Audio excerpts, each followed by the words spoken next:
Welcome to the knowHis podcast. I am Father Michael. I'm Joe Hahn. Joe Hahn, welcome back. Thank you. How long has it been?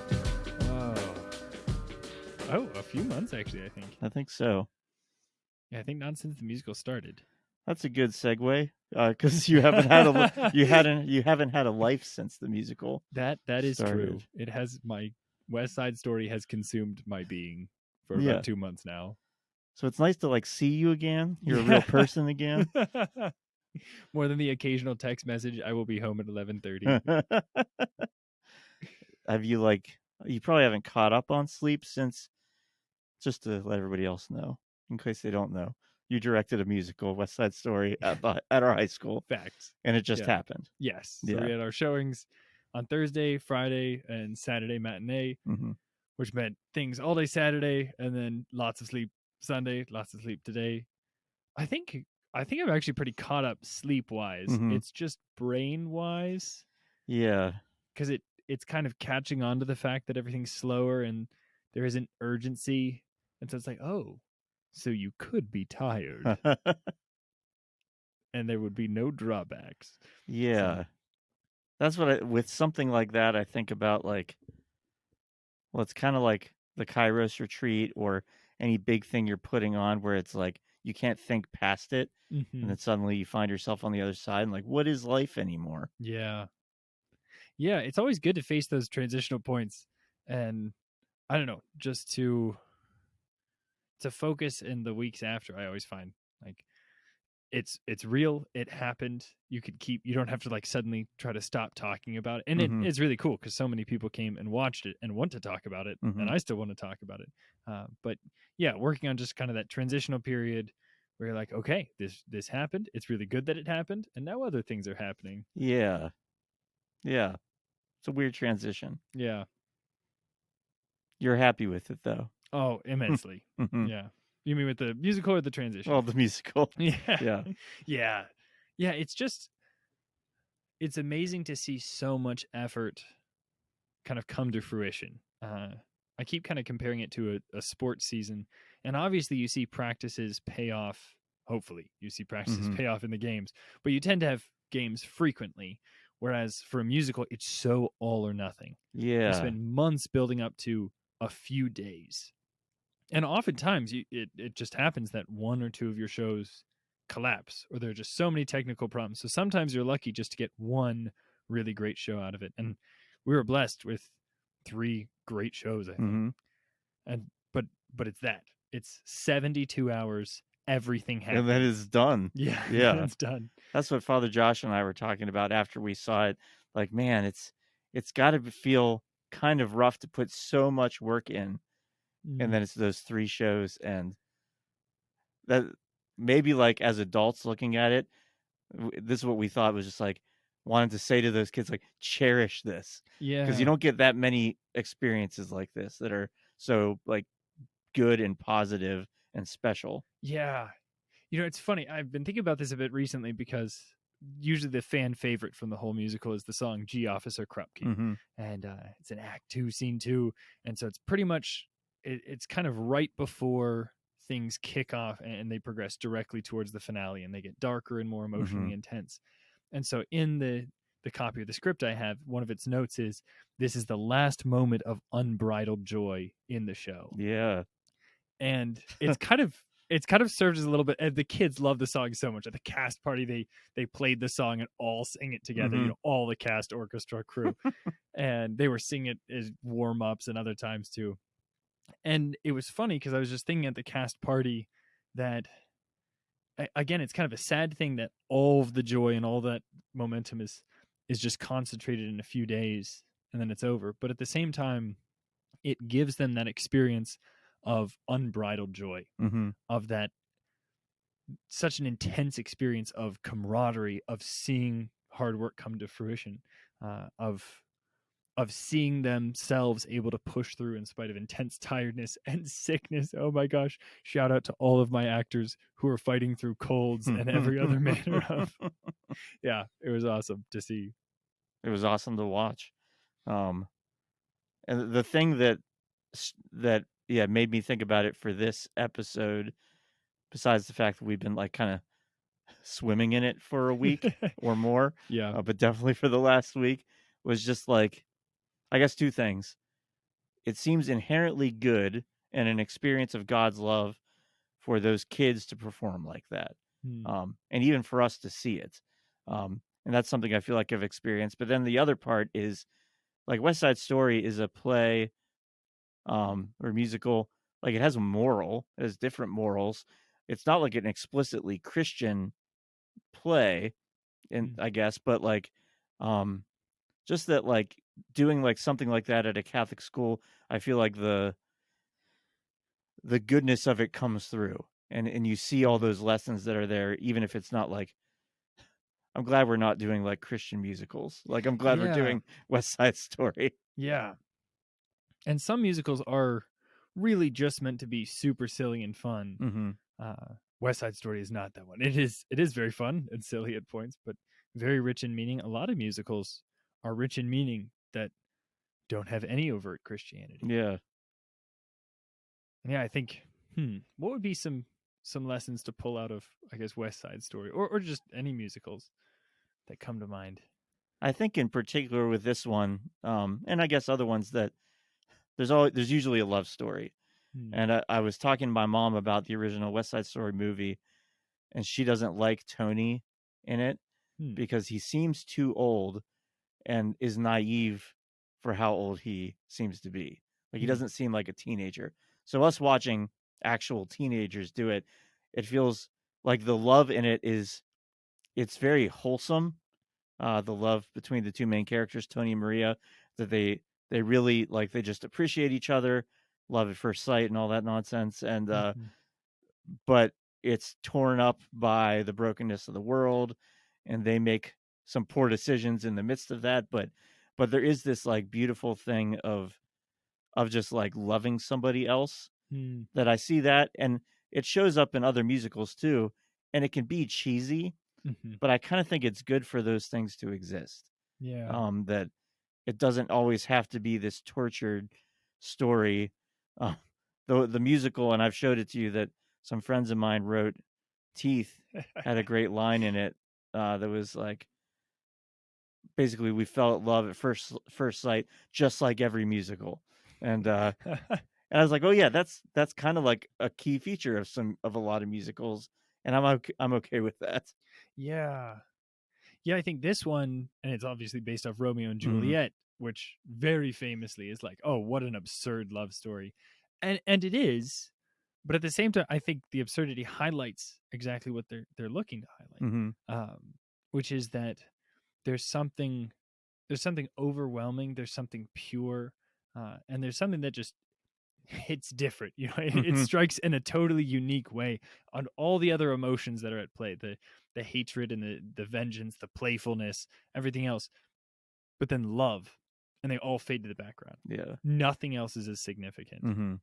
And even in West Side Story, spoiler alert, tune out now if you do not want to know some of the key features of the second half of West Side Story. Um, but you have this escalating cycle of violence, and murders begetting murder, and a kind of vengeance. And so Tony, right at the end of the second to last scene, hears wrongly that Maria has been shot. And so he runs out, shot by Chino. And so he runs out yelling, Chino, Chino, where are you, Chino? And one thing I really found reading the script was, oh, it's kind of not clear to the audience for a moment. It sounds like he's rushing out to try to kill Chino. Yeah. And he's not. He's the No. first person who isn't. Hmm. He actually he just wants to face Chino, and even potentially for Chino to kill him. Hmm. Uh, and so you see something's different. Something about the love between them breaks the kind of cycle of violence. And Maria, as she's over Tony's body who's just died, she takes the gun and totally could shoot everyone there and puts it down. And that's kind of the moment of reconciliation. So you could just get to see, have they been in love for all of 24 hours? Hmm. Yes. Is it realistic? I don't know. I mean, no, but Probably is not. it realistic that love has that kind of power, that Yeah. it really can transform and heal and overcome and give power to forgive? Yes, that part Yeah. is realistic. Yeah. And that's pretty awesome. I think the loss at the end is so powerful because of the power of the love, the power of love up to Mm, that point. And I think it's always powerful for me to see our students perform things, especially serious things, mm, like they did our town last year, and it's really heavy. It's a heavy play, and this is a heavy play, and I think just seeing them, maybe that's one of my favorite things about something like this, and having played music and been part of things like this, just that it's a opportunity for them to give of themselves in a really complete way. mm. Like you said, all that work that goes into just these three performances where they're like dead at the end Yeah. and maybe dead before. Like they're so tired but so committed. And it's kind of the same when I see like the students playing sports that they really care about, just that willingness to pour yourself out. And that always Yeah. strikes me. Yeah, I think in high school too, it's so frequently uncool to take things seriously. Mhm. And yeah, there's so much kind of pressure, peer pressure to take everything lightly, to not throw yourself totally into something, Yeah. to be self-conscious and like, how are people perceiving me? But one great thing about sports and about these plays and different ways you perform is like, no, you're there and you're totally in, and you get to take this seriously and pour yourself into it. Mhm. So how do you find God? You've been involved in music and in performance in a lot of different ways. How do you find God in that personally? Ooh. Mainly right before I go on stage, and I'm begging him for the show to be canceled, I think. So like in the trenches. Oh, there's definitely some of that. And yeah, just kind of consecrating that performance to him ahead of time, trying to let it be for his glory and let that take some of the edge off for me of like my my value doesn't rest in how well I do here. Mm. That always helps a tiny bit. Um it's funny, something I was feeling a bit moved to in prayer before this show in particular, which is God being like, yes, yes, yes, Joe, I get this. You're trying to make this a gift to me. Thank you. But realize first, this is my gift to you. Mm. And as much as you're trying to encourage the kids to offer this to me, this is my gift to them. Yeah. I gave you this musical. I gave you this opportunity. And yeah. So I think performances, as anxiety producing as they are, and it's always an opportunity to say, I don't know, to receive God's love. Mhm. Yeah. Yeah. I mean, so many of the most important parts of my life have been either performing or experiencing a performance. Hmm. Whether like especially playing music in all the different ways, but then also like going to concerts sometimes has been like kind of a spiritual experience, Hmm. even when it's not a particular, like not an explicitly Christian thing, like songwriter or whatever. I like, yeah, there's just been so many times like completely moved, and I think you can probably take that the wrong way of just like always looking for new experiences and the best experiences, but just to be really moved by music, to be moved by art is like it's such a pure gift from God, Hmm. because like it kind of, I don't know, it's almost like an arrow straight to your soul, because you don't have to think about it in Yeah. any way. It gets past your reason, and it's all, I guess it's kind of mystical in that way. Yeah. And there are ways it can, I don't know, people can take the short route and just go for emotional manipulation. Hmm. um I don't know, I have a sibling who hates with a fiery passion the song Christmas Shoes, and I'm detests right there with them. it. And I'm not actually sure I've ever heard the song. I don't know how, because everyone else in the world seems to have. But yeah, just songs that can take the easy road and just go immediately for the emotional payout. Hmm. But a whole lot of songs don't. A whole lot of music and art, uh, yeah, don't just kind of target you simply, but they present beauty to you in some way. Yeah. And there are a whole lot of ways to do that. Hmm. Yeah, my brother just showed me a new song by hip hop artist NF. Yes. A song called Hope. It's not a Christian song at all. It's very high intensity hip hop, Hmm. and I loved it. I loved it. It has a surprisingly hopeful message. I guess not surprising given the name. I should have seen that coming, but but yeah, a hopeful message. But also, one thing I love hip hop for, and it's not what you go to you'd suspect for kind of an experience of beauty and the mystical, Mhm. but one thing you get to see very clearly there is passion and Yeah. just like the intensity of the human heart on display. And yeah. Yeah. No, absolutely. I get that out of, like, heavy metal music. Hmm. The intensity of it strikes me in the same way that, like, the intensity of a thunderstorm is something I really appreciate, Ooh. that it's things that are like that, that are like, "Whoa," are okay. And I really like that. Yeah, the whole, like, performing side of it is really interesting because it Mm. can totally be about pride and about, like, "Everybody look at me." But when you get lost in something and are li especially when you're part of something like this show that you just directed that, Yeah. um, like, there's a lot of roles and there were a lot of kids in that play, and there's, like, leading roles, but, like, it all works together, and I just love that yeah, it doesn't come across as egotistical because they all have their part to play. Yeah. Yeah. I think that is my single favorite part of being part of the musical is it's so clear how much I couldn't do, how much I didn't do, how much I never could have done. So the choreography was probably the number one example. And West Side Story is famous for its choreography, very difficult dancing, and I couldn't have done any of it. I forgot that it's ballet Yeah, until until the night I saw it. Like, oh yeah, it's not just like dance fighting; it's like ballet. yeah, Yeah, you don't yeah. know ballet? I've been trying to quit for a long time, and it's the yeah. So just that whole experience. First of all the actors doing their own parts, but even just on the production team, like all of us bring different sets of skills, different competencies, and getting to marvel how the show wouldn't work if we all had the same skills, if we all had the same personalities. Mrs. Stouts would come up to me with costumes and be like, "What do you think of this?"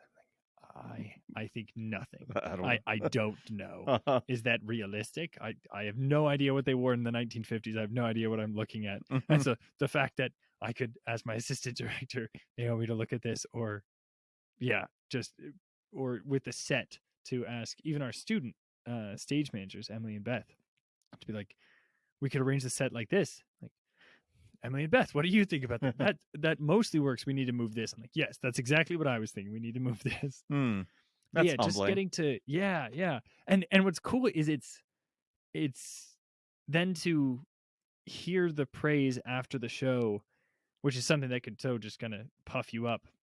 It humbles you at the exact same time because as you're hearing how good the show was and kind of knowing how much you did for it, you just get to deflate that immediately with gratitude to everyone else. Hmm, And yeah, it's not even this super virtuous act of like, yes, but I'm so holy, I can be yeah. humble here. It's like, no, it's just the absolute only commonsensical response.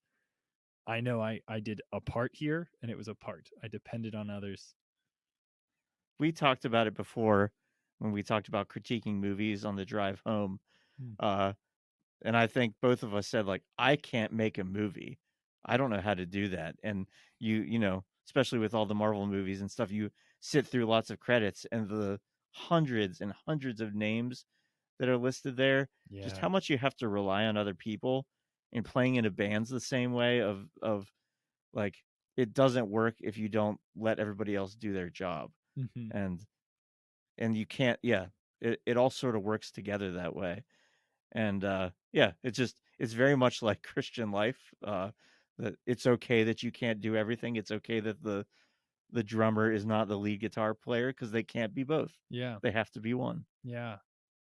Yeah. What's your favorite experience where you've been working with others in music? And just kind of had to rely on others or had to Yeah, figure things out together. I think Teeth that I mentioned, that musical that was Mm. original, that we made up all the music, was extremely good. The other more recent one was playing a concert with Molly, and it was kind of like a first paid drumming that I've ever done, where it was like I've played with bands before, but it's always like sort of unofficial. but this was like we got paid to play at Bennigan's in Steubenville, That's right. and learned a bunch of songs that I would not have learned or listened to uh, otherwise, because like Molly listens to different music than I do. Mm, But yeah, to participate in that and learn it, and then put on an actual like concert where it's like, oh yeah, someone hired us to do this. mm, Uh, that was very satisfying. And then to kind of all the same things we're talking about, of we all had our part to play, and to trust each other to do those parts is really, yeah, it's so moving, because like even if it comes from you practicing a lot, uh, learning lines, learning music, like whatever it is, all of it's still a gift. yeah. And that's really amazing, just that like God didn't have to make me have any of a clue of how to play drums, but whatever ingredients are there added up to that in the end, and so it is a Yeah. gift. Yeah. Yes. Yes. Correct. So like with something like a musical, or what do you think of like the role of things of art and performance in like sharing God's love? Because Mm, like, so this play happened in our Catholic school. They know that we're all Catholics that are doing it, and take that seriously, but a public school could also do West Side Story. mhm, But I feel like, I don't know, we get to do something different because of our identity. mm, Um, as an explicitly Christian school. What do you think the role is of art in showing God's love that way? mm. Yeah, I think I'm convinced of two things, which is one, that it absolutely does show Hmm. God's love, and two, that I have mostly no idea how. Uh, yeah, I think first of all, there's always the perk of just not looking weird, like just showing the world that Christianity is normal, and Yeah.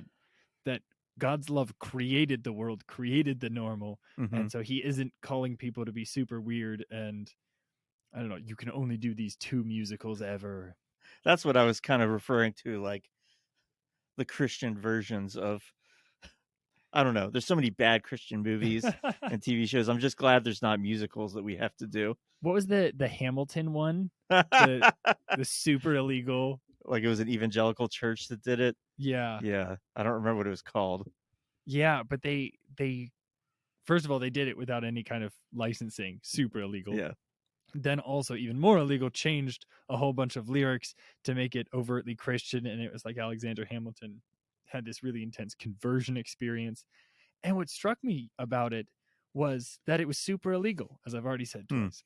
But Hmm. then beyond that, it's like, wow, interestingly, you've made this message less powerful and somehow, at some level, less Christian. Yeah. It's not that Hamilton's this profoundly Christian story, but there is a pretty awesome arc of the forgiveness that he and his wife find. Yeah. And it's cheapened, it's lessened by just putting the shortcut of, oh, yeah, and then he found God and it was okay. Yeah.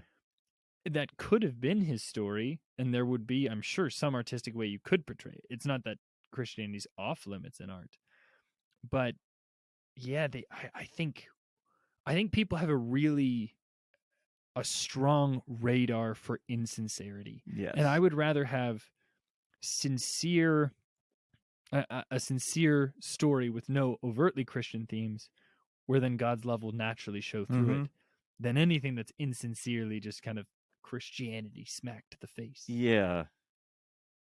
Yeah. None of my favorite movies are like written for evangelization. I think, False. Veggie Tales. okay, But yeah, leaving aside Veggie pirates who don't do anything. Tales.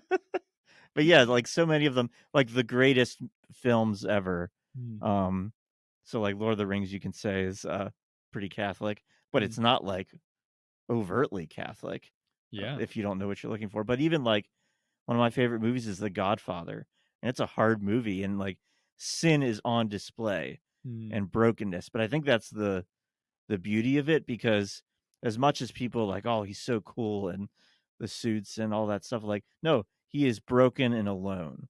That's hmm, what happens when you live that way. and hmm. and so many stories and movies and music too. I think just that when it's done, when people set out to do it well and to create something beautiful, like something true, um, God can't help, or they can't help but let God shine through that. Yeah.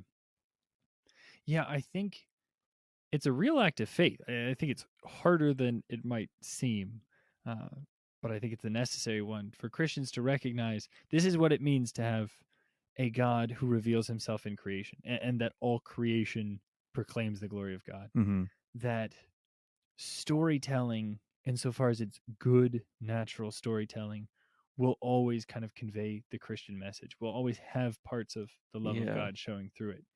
And it takes a real act of faith to say, okay, I'm going to trust that I'm still doing God's will and still kind of sharing his message and his love without having to spell it out. Mhm. Yeah, just trusting that the human heart's made in a way that when you tell a story that moves it, when you write a song that moves it, when you paint some artwork that moves it, Mhm. that yeah, it's the love of God operative in it. Yeah. Yeah, he created everything. I love that Tolkien uses that word subcreation, Yeah. that we like kind of, because he created us, and that because he's a creator, we create as well. And Mm. yeah, it's such a powerful thing to see people who don't uh maybe don't acknowledge God or don't know God, like moved through art, and potentially like a door can be opened. Mm. Because when you experience something that's transcendent, something that's like I don't know why this makes me cry, or I don't know why this makes me like filled with joy. Um yeah, it can really open a door to the questions of yeah, why why should this matter at all? It Mm. doesn't serve like a utilitarian purpose. Right. Yeah. You could look at at our high school and say like they don't need to be doing musicals, like learn things that will get them jobs that pay, send them off. Yeah. Yeah, it's so true. It would be really easy and logical to say this is not efficient. This Mhm. isn't necessary. Yeah. And I think it's exactly where it's not necessary that I don't know, you find that it's good and it's worth doing for its own sake. Yeah. It's good in and of itself, and I think that's yeah. Mm. It's moving to see the kids like caught up in something like that. Yeah. Whether and that can be in sports as well, or band as well, Hmm. and all those things are sort of like they're yeah, they're just gifts. They're good because they are, and they don't have to be productive. Yeah. I guess Mhm. one other idea comes to mind, Okay. uh, which is just the line from the Sermon on the Mount, "You are the salt of the earth." Hmm. And I think this is one thing when you trust that creation is good and art and beauty are good, uh, then you can know that Christianity and our faith ought to season everything, but not try to be all the main ingredients necessarily. Yeah. So I think the way we did West Side Story will be slightly different from other schools, and it can be really small things. Just I don't know, trying to I could be trying to play up the friendship between two characters, which another school might do. Trying to downplay some of the inappropriate elements, or at least there are times where you can make small changes or kind of gloss over a character saying Mhm. something, but also just small ways to change the tone. And it's little things, but it can change the feel of the whole play. And yeah, I think that approach of letting our faith season things, because we know food can be ruined when it gets too salty, We don't especially eat when you just salt. right, Yeah. yeah. So yeah, seeing that as our job, and again trusting that the little will go a long way. Mhm. Can you think of other examples of that? Specifically, Yeah, I guess where you just have kind of those small adjustments. I think even the way that people I'm thinking of it in terms of like if you're in a band and you're playing music, you can be the way that you interact with people and the way you perform, that it's a gift that you're giving of yourself. You're sharing this. Mm. It's not selfish. It's not self-focused. The way you, it's always like an interesting and telling thing, the way that bands talk in between songs. Mm. Because like you may love the album, but then you go see them live and they're just like either crude or Mm. just gross in their banter. And I've had that experience where like it's like, oh, I love this album, and then I saw the band and I can't listen to it anymore Oh man. because I was like, oh, like I just don't like the way those guys present themselves. Mm. And so I think that like band that I love, and people probably know that they're Christians, is Switchfoot. Um, but I think like when they perform, I think there's a lot of people who aren't Christians there, and they experience that they're musicians who care about the people that love their music. They're happy to share it and share an experience with them, Mm. and I think that can be a real gift of just opening doors. The lame phrase, the ministry of presence. Um, but yeah, just imagine like to go be a Christian in the world of rock, the world of hip hop, acting, whatever it is, to be a person who's loving, who's willing to you know to sacrifice and to give of yourself generously. You're going to offer God to other people, Mm. even if you're not writing praise and worship music, or you're not writing Christian, Right. Hamilton or whatever. Right. And not to say there aren't a place for those things. Not Sure. Christian Hamilton. No, Never Christian no, Hamilton. But yeah, no. no, praise God, praise and worship exists, and other Yeah. directly Christian things. I've Hmm. already said VeggieTales is an amazing contribution Yeah. to human culture as a whole. But yeah, to know that that doesn't have to be the case, that it's not the norm, and just that, yeah, to trust the goodness of creation means that God is always speaking to us through it and through beauty. If we make something beautiful, God is in that. Hmm. Like something truly beautiful. Yeah, there's something to it where you could picture a good father bringing his son to a concert, to a performance, to a museum, and our father is the one who didn't just bring us to those places, he brought those places into existence Mm. for us. Yeah. Every concert, museum, show that's ever existed, God has brought into existence Yeah. for us.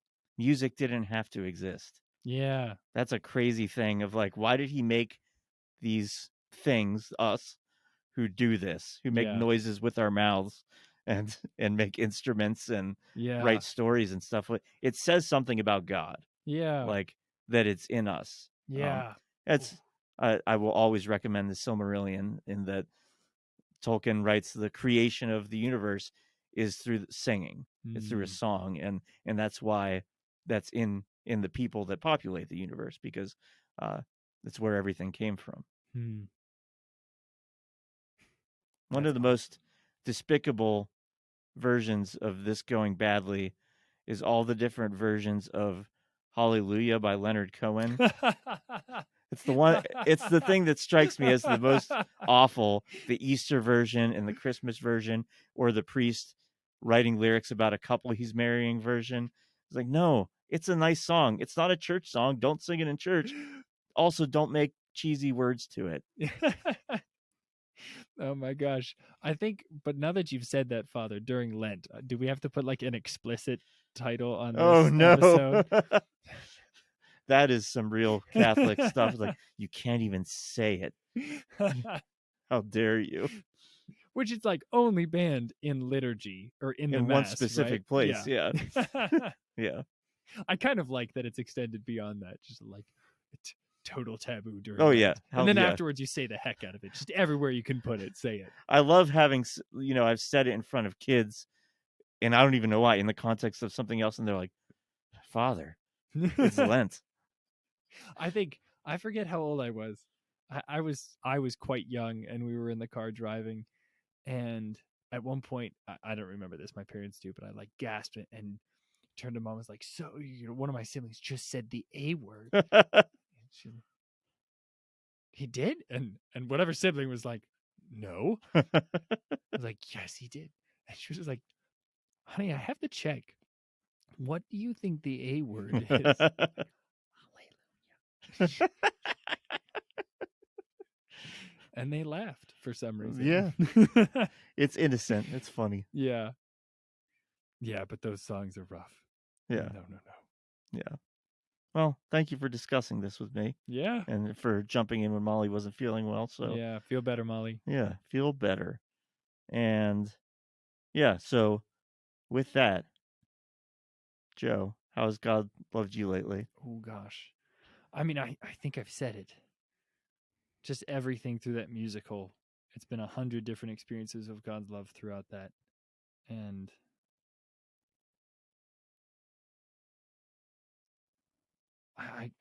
it's hard to even zero in on one. Mm-hmm.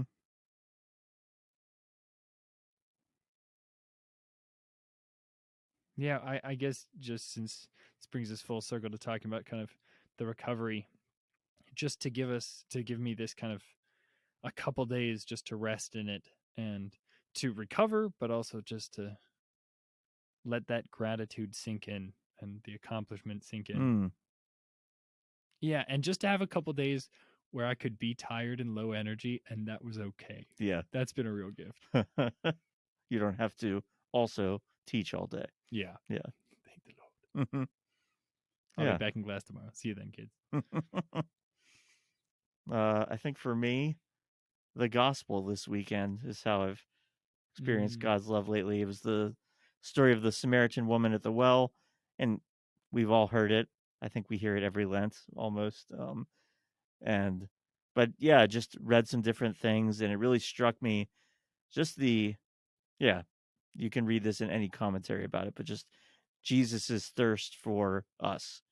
Like all the readings were about thirst, but his thirst for us is greater, and that he wants to satisfy our thirst for him. So that's what struck me lately. Yeah. Awesome. So we'll be back next time. I don't know if Joe will, but